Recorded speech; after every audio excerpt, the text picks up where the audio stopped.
আপনারা যারা কৃষিকাজ, মৎস্য চাষ কিংবা পশুপালন করেন অথবা এইসব বিষয়ে নতুন কোনো তথ্য জানতে চান, শুরু করছি তাদের জন্য কৃষি উন্নয়ন ভিত্তিক প্রামাণ্য অনুষ্ঠান মাটি ও মানুষ।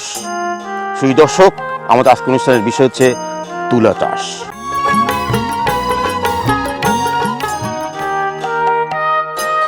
আমাদের দেশের প্রচলিত ধান, পাট, গম, আলু ইত্যাদির পাশাপাশি আরেকটি গুরুত্বপূর্ণ কৃষি ফসল হচ্ছে তুলা। সাম্প্রতিক বছরগুলোতে দেশে ৩৯টি জেলায় ১৩২টি উপজেলায় প্রায় ৪৬,০০০ হেক্টরে তুলা চাষ হয়, যেখান থেকে আঁশ তুলা পাওয়া যায় ২,৩০,০০০ বেল এবং বীজ তুলা পাওয়া যায় ১,০৩,০০০ মেট্রিক টন।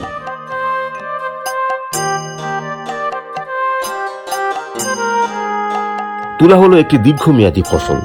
বপন থেকে শুরু করে তুলা উঠানো পর্যন্ত সময় লাগে প্রায় ৭ মাস।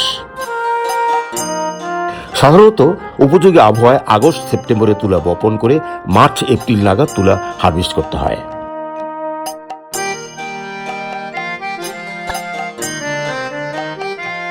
এখন তুলা ওঠানোর পুরো মৌসুম, তবে পরিপক্ক তুলা জমি থেকে একবারে হারভেস্ট করা যায় না, অন্তত ৩ বারে হারভেস্ট করতে হয়।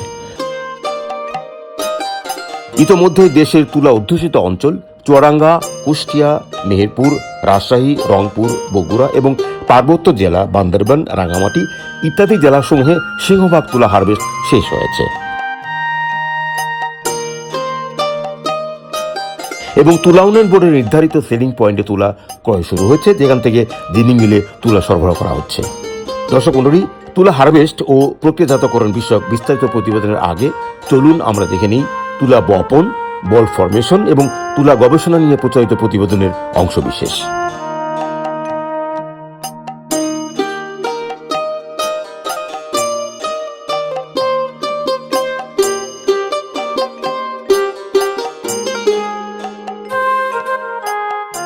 কুষ্টিয়া জোনটা আমাদের মূলত মেহেরপুর এবং কুষ্টিয়া ডিস্ট্রিক্ট, এই দুটো মিলে। আচ্ছা, তো এখানে আমরা মূলত দুটো মিলে আমরা ৪৮০০ হেক্টর জমি, ৪৮৫০ হেক্টর।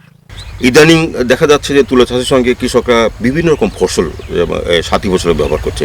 কোন ফসলের প্রতি মানুষের আগ্রহ বেশি এবং কোন ফসলে সবচেয়ে তুলা ভালো হয়? কুষ্টিয়া জোনে বিশেষ করে আমাদের প্রায় 40% তুলা সাথী ফসল এবং সেটা মরিচের সাথে। এটা ধর আপনার মরিচ যখন আপনার এই মারা যায় তখন তুলা গাছটা আপনার ওই মরিচ যখন ফেলা দিয়ে তুলা গাছগুলো যত্ন করলে তুলা গাছটা আমাদের অনেক পয়সা দিয়ে যায়, মানে পাশাপাশি দুটো ফসল পায়। যে পাশাপাশি দুটা ফসল পাই আমরা। বাংলাদেশে তুলা চাষের সর্বপ্রথম যে বড় চ্যালেঞ্জ সেটা হচ্ছে তুলা ফসলটা একটা দীর্ঘমেয়াদী ফসল, 6 থেকে 7 মাস পর্যন্ত সময় লাগে। এজন্য কৃষক চায় যে শর্ট টাইমে সে ফিডব্যাক পেতে, রিটার্নটা শর্ট টাইমে পেতে চায়। কারণ দরিদ্র মানুষ, কৃষক চায় স্বল্প সময়ে সে যাতে ফিডব্যাক পায়, রিটার্ন পায়। এজন্য অন্যান্য ফসল 3 থেকে 4 মাসের মধ্যে সে রিটার্ন পাচ্ছে, কিন্তু তুলা ফসলে 6 থেকে 7 মাস সময়, 3 থেকে 4 মানে 6 থেকে 7 মাস পরে সে রিটার্ন পাচ্ছে। এই জন্য আমরা যেটা করছি, একে তো তুলা শর্ট টাইম করার জন্য, অর্থাৎ শর্ট ডিউরেশন ভ্যারাইটি রিলিজ করার জন্য আমরা চেষ্টা করে যাচ্ছি, সেজন্য আমরা গবেষণা করে যাচ্ছি।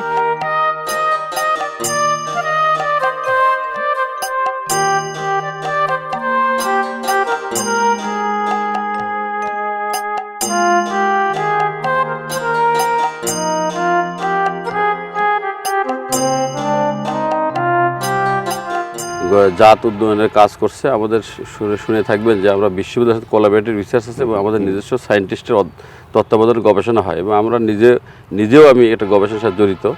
এখানে আপনার ব্রিডিং ডিসিপ্লিন, মিউটেশন ব্রিডিংয়ের মাধ্যমে আছে, আর সনাতন পদ্ধতিতে আমাদের ক্রসিংয়ের মাধ্যমে আমরা গবেষণা কাজ, জাত উন্নয়ন, এটা তো 1 বছর হয় না, কয়েক বছর সময় লাগে। জাত উন্নয়নের কাজ চলছে। এখানে আমাদের সবচেয়ে জানেন যে জ্যাসিড টলারেন্সের জন্য আমরা কাজ করছি। আচ্ছা, এটা তো বীজ বর্ধন খামার। হ্যাঁ, আপনারা কি পরিমাণ বীজ উৎপাদন করেন প্রতি বছর? এখানে 24.5 হেক্টর জমিতে এবার আমরা বীজ উৎপাদনের জন্য মাঠে চাষাবাদ হচ্ছে। কি পরিমাণ হবে এই 24.5 হেক্টরে? আমরা এখানে বীজ তুলা, জানেন আপনার, বীজ তুলা সেটা বীজ এবং আঁশ থাকে। শুধু তুলা বীজ যেটা, এটা 24.5 হেক্টরে আমরা আশা করছি যে 20 টনের মতো বীজ পাবো। এই বীজ টন তো বাণিজ্যিক, মানে এটা প্রত্যায়িত বীজ। হ্যাঁ, প্রত্যায়িত। এটা তো কৃষক পর্যায়ে যায়। যে মাঠে যে সমস্যাগুলো হয় সেই সব সমস্যাগুলোর যে সমাধানে এখানে আমরা নিয়ে আসি। সমাধানগুলো এখানে আবার ট্রায়ালের মাধ্যমে পরীক্ষা হয়। পরীক্ষা হওয়ার ফলে এগুলো আবার চাষিদের কাছে ঘুরে যায়। তো আমরা সকলেই জানি বাংলাদেশে প্রায় 2 লক্ষ বেল তুলার চাহিদা আছে।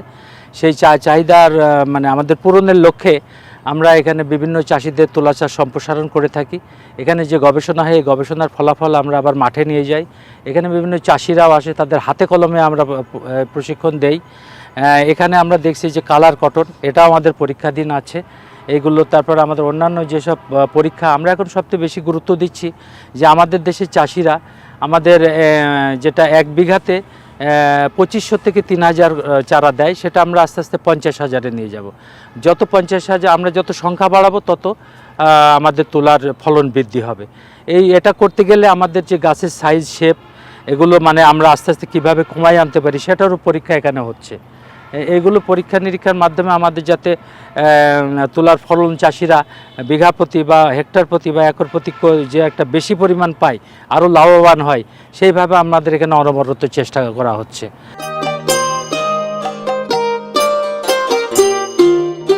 এবারে তুলা তো খুব চমৎকার দেখা যাচ্ছে, এরকম সবসময় হয় নাকি এবছরে নতুন কিছু না, মনে হচ্ছে? এবার তুলার জাতটা ভালো পাওয়া গেছে এবং অন্যান্য যেগুলো আমাদের বাইরের সোর্স প্লাস আমাদের কিছু তুলার হাইব্রিড জাত আছে, সব মিলায় তুলার ফলনটা এবার ভালোই দেখা যাচ্ছে।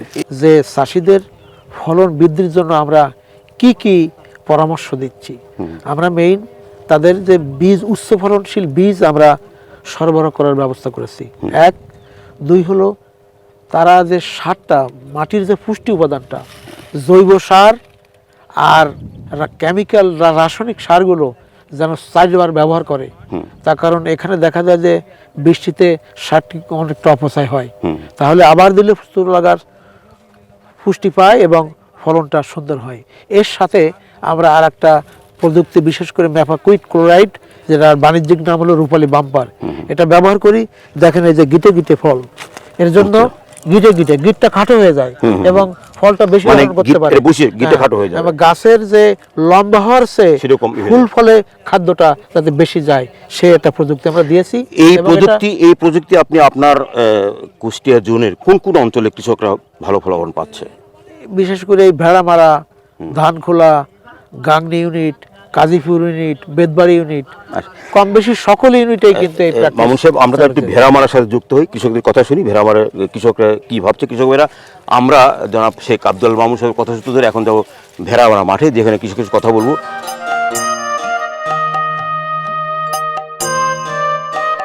কবে শুরু করছেন তুলা? এই 15-20 দিন আগে থেকে। এটা কি জাত? এটা হোয়াইট গোল্ড 1। এটা নতুন জাত নাকি আগে করতেন? না, এটা গত 3 বছর 4 বছর আগে থেকে। এবার তুলা কেমন হয়েছে? এবার আলহামদুলিল্লাহ ভালো। গতবারের চেয়ে বেশি না কম? গতবারের থেকে এবার মাঠেও বেশি এবং জমিতেও ফলনও বেশি। আচ্ছা, আর এই যে এবার দামটা একটু বেশিটা কি? 100 টাকা বেশি করছে। তাতে যা আপনি কত করছেন? আমার 2 বিঘা আছে। কয় মন পাবেন? আশা করছি বিঘা প্রতি 15-16 মন এমন হবে।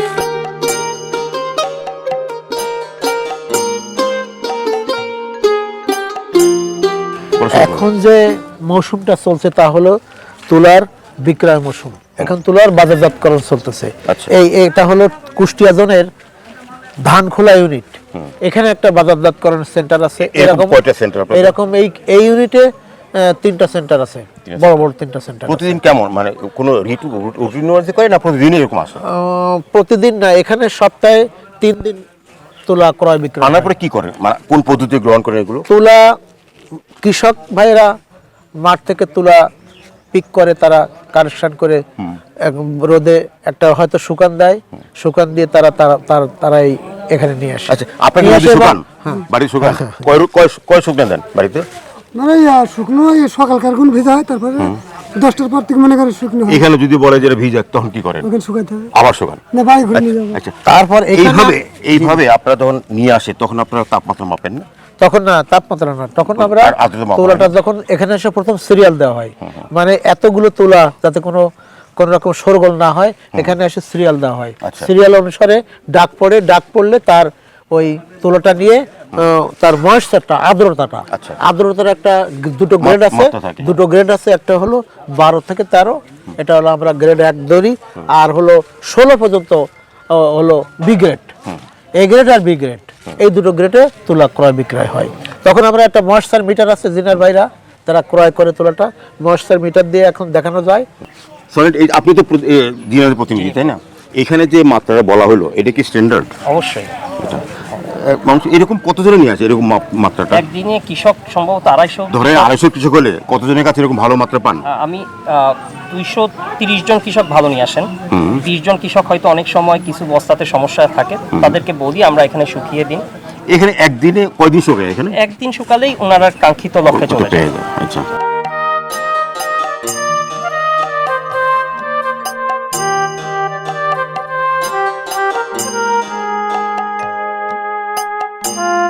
এই মাঠে সেলিং সেন্টারে তুলা উন্নয়ন কর্মকর্তা এসে আপনার ডিনার থেকে আসছেন, ইউনিট অফিসার আছে, আপনারা কি দেখছেন? আপনাকে আমরা এখানে দেখছি হচ্ছে তুলার হচ্ছে কোয়ালিটি, এক কালো গুটি, লাল গুটি, পাতা আর ময়েশ্চার। আপনারা কি এরকম সরজমি দেখেন সবসময় এসে? হ্যাঁ, আমরা আপনার প্রতিনিধি থাকে? জি, আমরাও দেখি আমাদের প্রতিনিধিও থাকেন। আচ্ছা, আপনি একটা কথা বলি, আপনি তো সবাই তো তুলা সরাসরি দিচ্ছে ওজন করে, আপনি শুকাচ্ছেন কেন এখানে? আমি ওখানে নিয়ে গিয়েছিলাম 15 উঠেছিল, তো বললেও শুকাতে হবে তুলা। আমি কি আপনাদের স্ট্যান্ডার্ড মাত্রা না? না, আমাদের সর্বোচ্চ মাত্রা হলো 13। সেক্ষেত্রে চাষি একটু আগে যে কৃষকগুলো নয়, তো ওইটা কি ঠিক না? না, ঠিক, ওটা তো আরো ভালো। আচ্ছা, কারণ সর্বোচ্চ মাত্রা 13 উপরে গেলে আর হচ্ছে না, 13 উপরে গেলে আর নেবে না।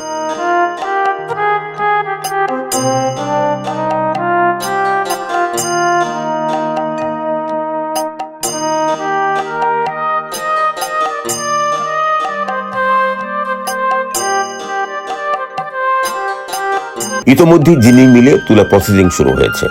উল্লেখ্য, দেশে বাণিজ্যিক জিনিং কেন্দ্র রয়েছে 14টি।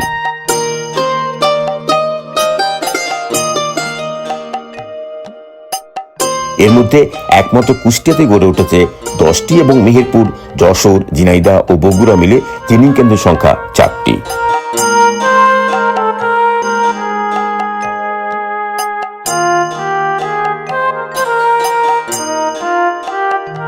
আমরা এই মাঠ থেকে তুলা নিয়ে আসছি, মাঠ থেকে সংগ্রহ করে আমরা এই তুলা প্রসেসিং করছি। আচ্ছা, যখন মাঠগুলো সংগ্রহ করেন কোন বিষয়গুলো আপনারা দেখেন? এখানে গ্রেডিং তো করেন?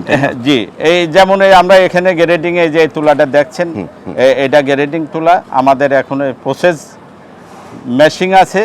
এইখানে তো আঁশ তুলা আছে, আবার বীজও আছে, আপনারা কোন কাজগুলো এখানে করেন?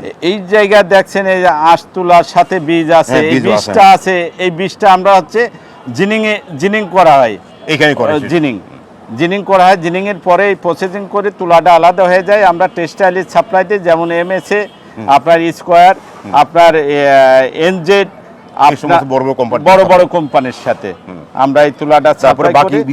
বাকিটাই বীজটা যেটা দেখছেন, এই দানাটার থেকে আমাদের গোখাদ্য, গবাদি পশু, গোখাদ্য, ছাগল এগুলো খায়। আপনারা প্রসেসিং করে কেক হচ্ছে, কেক বানাচ্ছে।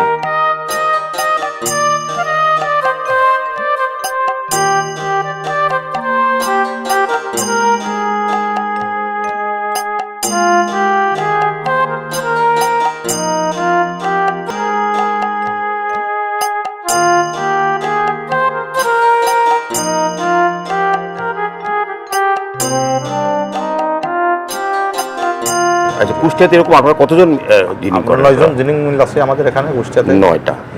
আপনার মিলের ক্যাপাসিটি কেমন? আমার মিলের ক্যাপাসিটি প্রতিদিন আমার 600 মণ করে মাল লাগে। 600 মণ? 600 মণ।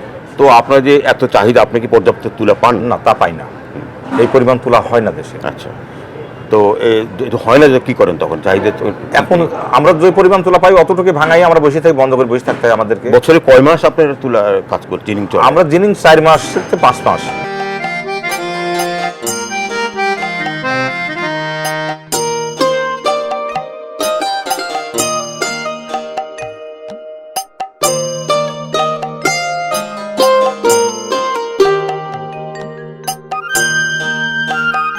আমরা কোয়ালিটি সম্পূর্ণ আঁশ স্পিনারদেরকে আমরা দিয়ে আসতেছি এবং আমরা আরও ভালো মানের আঁশ দেওয়ার জন্য আমরা জিনার অ্যাসোসিয়েশন সচেষ্ট। কিন্তু গত অন্যান্য বছরের তুলনায় এবছর আঁশের মূল্য কম। এবছর আঁশের মূল্য কম, কারণ তারপরেও আমরা চেষ্টা করেছি চাষিদেরকে ভালো দাম দেওয়ার জন্যে। এই বিভিন্ন বছর আঁশের দাম কম যাওয়ার কারণে জিনাররা ক্ষতিগ্রস্ত হচ্ছে। যদি সরকারিভাবে এই জিনারদেরকে সাবসিডি দেওয়া হয়, কিছু সহযোগিতা করা হয়, তাহলে হয়তো চাষিদের জিনাররাও ক্ষতিগ্রস্ত থেকে বেঁচে যাবে এবং চাষিরাও আর একটু বেশি দাম আমরা চাষিদেরকে আমরা দিতে পারবো বলে আমরা আশা করছি।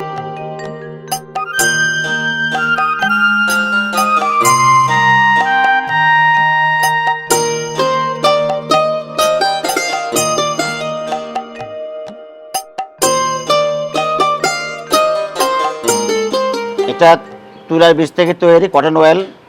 আবার এখানে এটা ভোজ্য তেল। এখানে পারঅক্সাইড ভ্যালু 2.75, অ্যাসিড ভ্যালু 2.25, প্রিফারি অ্যাসিড 0.25, ময়েশ্চার 0.001। এই স্বাস্থ্যের জন্য খুব উপকারী এবং সরকার অনুমোদিত।